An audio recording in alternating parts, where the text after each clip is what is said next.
আসসালামু আলাইকুম প্রিয় বন্ধুরা, আজকের আলোচনার বিষয় সিরাপ এট্রিজিন ঔষধ সম্পর্কে। ওষুধটির উপাদান আছে সিট্রিজিন হাইড্রোক্লোরাইড আর প্রস্তুতকারক কোম্পানি বেক্সিমকো ফার্মা লিমিটেড। ওষুধটি খুবই সুনামধন্য একটি কোম্পানি, যে কোনো ফার্মেসিতে খোঁজ নিলে পাবেন।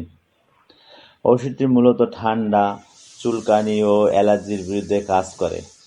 আজ আমি এই ওষুধের কার্যকারিতা, সেবনবিধি, পার্শ্ব প্রতিক্রিয়া ও সতর্কতা সম্পর্কে বিস্তারিত আলোচনা করব আপনাদের সামনে। তাহলে চলুন শুরু করা যাক।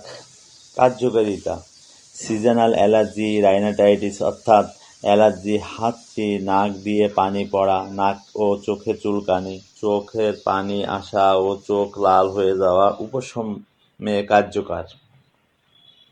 পেরিনিয়াল অ্যালার্জি রাইনাইটিস অর্থাৎ ধুলাবালি, পশুর লোম এবং ছত্রাক দ্বারা সৃষ্ট অ্যালার্জি উপসর্গসমূহ দূর করে।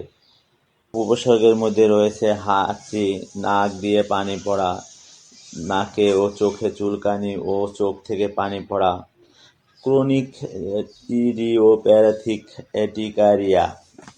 ক্রনিক ইডিওপ্যাথিক অ্যার্টিকার ফলে ত্বকের উপসর্গগুলোকে দ্রুত দূর করে। এটি হাইভস এর প্রাদুর্ভাব, ব্যাপকতা, স্থায়িত্বকাল কমিয়ে দেয় এবং তীব্র চুলকানি ভালোভাবে কমিয়ে দেয়।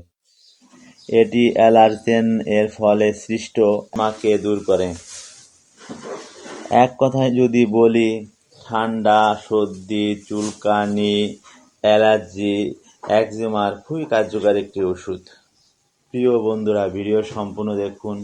ভালো লাগলে লাইক, শেয়ার করতে ভুলবেন না।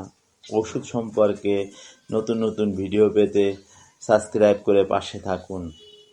আর ওষুধ সম্পর্কে কোনো কিছু জানতে কমেন্ট করুন।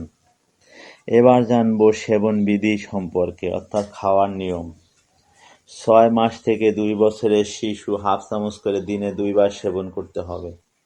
2 বছর থেকে 6 বছরের শিশু হাফ থেকে 1 চামচ করে দিনে 2 বার সেবন করতে হবে, অথবা একজন চিকিৎসকের পরামর্শ অনুযায়ী সেবন করতে হবে। এই ছিল এই ওষুধের সেবনবিধি। এবার জানবো এই ওষুধের পার্শ্ব প্রতিক্রিয়া সম্পর্কে। পার্শ্ব প্রতিক্রিয়া প্রতিটা ওষুধেরই থাকে, তবে সবার ক্ষেত্রে না, কিছু লোকের ক্ষেত্রে সমস্যা দেখা দিতে পারে। ঘুম ঘুম ভাব, ঝিমুনি, বমি ভাব, মুখ শুকিয়ে যাওয়া, সাধারণত এগুলিই পার্শ্ব প্রতিক্রিয়া। এই ছিল এই ওষুধের বিস্তারিত আলোচনা।